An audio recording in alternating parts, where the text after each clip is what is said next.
இறை இயேசுவில் பிரியமான சகோதர சகோதரிகளே, நமது ஆண்டவர் இயேசு கிறிஸ்துவனுடைய திருப்பெயரால் உங்களுக்கும் உங்கள் குடும்பத்தில் இருக்கிற அனைவருக்கும் அன்பும் சமாதானமும் மகிழ்ச்சியும் உண்டாவதாக. அன்புமிக்கவர்களே, நவம்பர் மாதம் 12ஆம் தேதி தாயாம் திரு அவை புனித ஜோசபாட் என்பவருடைய நினைவு நாளைத்தான் கொண்டாடுகிறது. இந்த புனிதரானவர் திருச்சபையினுடைய வரலாற்றில் 16வது நூற்றாண்டில் வாழ்ந்த ஒரு புனிதராக கருதப்படுகிறார். இவர் மரபு திருச்சபையினுடைய பாதுகாவலராகவும் உக்ரைன் தேசத்தினுடைய பாதுகாவலராகவும் அறியப்படுகிறார். உக்ரைன் தேசத்தில் இருந்த அந்த மரபு திருச்சபை என்று நம்ம சொல்லுவோம், ஆர்த்தடாக்ஸ் சர்ச் அப்படின்னு சொல்லுவோம். இந்த உக்ரைன் நாட்டில் இருந்த மக்களை ரோமை திருச்சபையோடு இணைப்பதற்காக அரும்பாடுபட்டவர் தான் இந்த புனித ஜோசபாட் என்பவர். புனித பசிலியாருடைய செயின்ட் பேசில் அவருடைய துறவு சபையில தான் இவர் துறவியாக தன்னை இணைத்து கொண்டு குருவாகவும் திருநிலைப்படுத்தப்படுகிறார். மிக இளைய வயதிலிருந்தே இறை வார்த்தையை அறிவிக்கின்ற ஒரு ஆற்றலை இறைவன் இவருக்கு கொடுத்திருந்தார். அன்புமிக்கவர்களே, தன்னுடைய வாழ்நாள் முழுவதும் ரோமை திருச்சபையையும் மரபு திருச்சபையையும் இணைப்பதிலேயே பெரும்பகுதி செலவிட்டார்.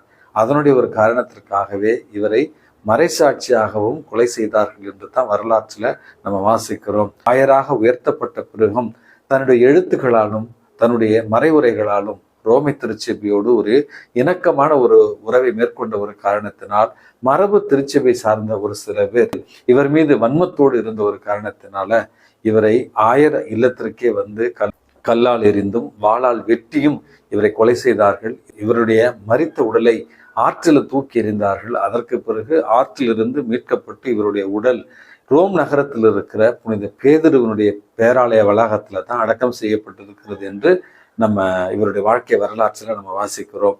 அன்புமிக்கவர்களே, வாழ்நாள் முழுவதும் வேற்றுமைகளை களைந்து ஒற்றுமையில மக்கள் வளர வேண்டும். கத்தோலிக்க திரு அவை என்பது ஒரே திரு அவை, நமது ஆண்டவர் இயேசு கிறிஸ்துவை மீட்பராகவும் அந்த திருச்சபையினுடைய அடித்தளமாகவும் கொண்டு இயங்குகிற ஒரு மாபெரும் திருச்சபை என்பதைத்தான் இவர் வலியுறுத்தி வந்தார். நாமும் நம்முடைய சொல்லாலும் செயலாலும் கிறிஸ்தவ ஒற்றுமையை வளர்க்க வேண்டிய ஒரு ஞானத்தை இறைவன் நமக்கு தர வேண்டுமாய் இவருடைய பரிந்துரையால் இன்றைக்கு நம்ம மன்றாடி செபிப்போம். அன்புமிக்கவர்களே, இன்றைக்கு நமக்கு கொடுக்கப்பட்டிருக்கிற நற்செய்தி வாசகத்துல நமது ஆண்டவர் இயேசு கிறிஸ்து 10 தொழுநோயாளர்களை குணப்படுத்திய ஒரு நிகழ்வுல ஒரே ஒரு தொழுநோயாளர் மட்டும் திரும்பி இயேசுவுக்கும் கடவுளுக்கும் நன்றி செலுத்துகிற ஒரு நிகழ்வைத்தான் நற்செய்தி வாசகமாக இன்றைக்கு நம்ம வாசிக்கிறோம். இந்த நற்செய்தி வாசகத்தை பற்றியும் இறை உணர்வை பற்றியும் நன்றி உணர்வை பற்றியும் ஏற்கனவே நம்ம ஒரு முறை மிக விரிவாக நம்ம பார்த்திருக்கிறோம். இருந்தாலும் நமது ஆண்டவர் இயேசு கிறிஸ்து திரும்பி நன்றி சொல்ல வந்த அவரை பார்த்து மற்ற 9 பேர் எங்கே, அவர்களும் குணமடையவில்லையா அப்படிங்கிற ஒரு கேள்வி கேட்கிறார். மேலோட்டமாக பார்க்கிற நேரத்துல ஆமா ஃபாதர் 10 பேர் தான் குணமடைஞ்சிட்டாங்களே, ஏசு ஏன் மறுபடியும் இவரை பார்த்து மற்ற 9 பேரும் குணமடையவில்லையா என்று ஏன் ஒரு கேள்வி கேட்கலாம். அன்புமிக்கவர்களே, மற்ற 9 பேரும் உடல் அளவில் அவர்கள் குணமடைந்திருக்கலாம், ஆனால் உள்ளத்து அளவில் ஆன்மீக அளவில் அவர்கள் உண்மையாகவே முழுமையாக குணம் பெறவில்லை என்பதைத்தான் நமது ஆண்டவர் இயேசு கிறிஸ்து இன்றைக்கு நமக்கு சொல்லித் தருகிறார். இந்த உலகத்தினுடைய பார்வையில செல்வ செழிப்போடு அல்லது வளத்தோடு நம்ம வாழ்ந்தாலும் நம்முடைய ஆத்துமா, நம்முடைய இதயம் இறைவனை நோக்கி இல்லை என்றால், இறைவனோடு உறவாடவில்லை என்றால், இறைவனுக்கு நன்றி சொல்லி பழகவில்லை என்றால், இறைவனை போற்றி புகழவில்லை என்றால் நிச்சயமாக அது முழுமையான வளர்ச்சி அல்ல, அது முழுமையான விண்ணக செல்வத்தை பெற்றுக்கொண்டதற்கான அறிகுறி இல்லை என்பதைத்தான் நமது ஆண்டவர் இயேசு கிறிஸ்து இன்றைக்கு தெளிவாக தருகிறார். நான் வாழ்கிற இந்த ஒரு காலகட்டத்தில் நன்றி உணர்வு கொஞ்சம் கொஞ்சமா குறைந்து போவதைத்தான் இன்றைக்கு நம்ம பார்க்கிறோம். பெற்ற பிள்ளைகளே, சின்ன பிள்ளைங்கள்லாம் 8ஆம் கிளாஸ் 9ஆம் கிளாஸ் பிள்ளைங்கள்லாம் பெற்றோரிடத்துல பார்த்து, எனக்கு நீ செல்போன் ஏன் வாங்கி தர மாட்டேங்கிற, எனக்கு ஏன் பைக்கு வாங்கி தர மாட்டேங்கிற, நீ எல்லாம் ஒரு தாயா, நீ எல்லாம் ஒரு அப்பாவா, அந்த வீட்டில் பாருங்க அவங்க பிள்ளைங்களுக்கு எப்படிலாம் செய்யறாங்க அப்படி என்று பிள்ளைகள் பெற்றோரை பார்த்து நன்றி உணர்வற்றவர்களாக இன்றைக்கு வாழ்ந்து கொண்டிருப்பதை நம்ம பார்க்கலாம்.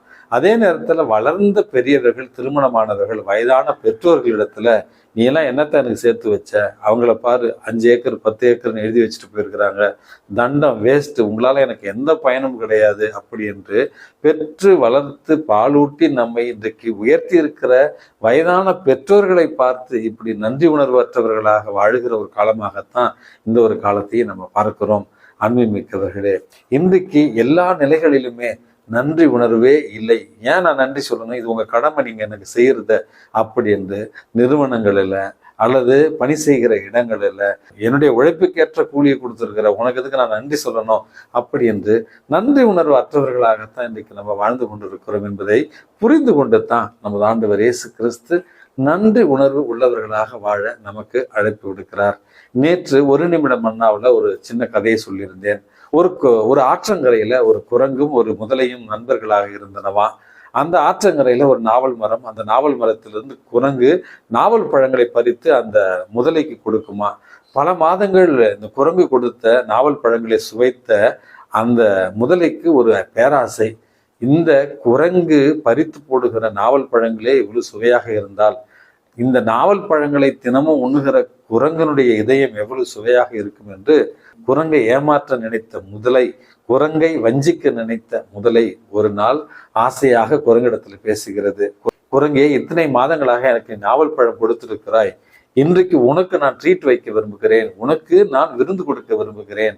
என்னுடைய மனைவி உன்னை அழைத்து வர சொன்னால், ஆகவே என்னோடு நீ வா, இன்றைக்கு எங்கள் வீட்டில் உனக்கு உணவு என்று குரங்கிடத்துல பேராசையை காட்டியதான் முதலை. குரங்கும் இந்த முதலையினுடைய ஆசை வார்த்தைகளை நம்பி முதலையின் மீது அமர்ந்து அந்த ஆற்றில பயணம் செய்ததான்.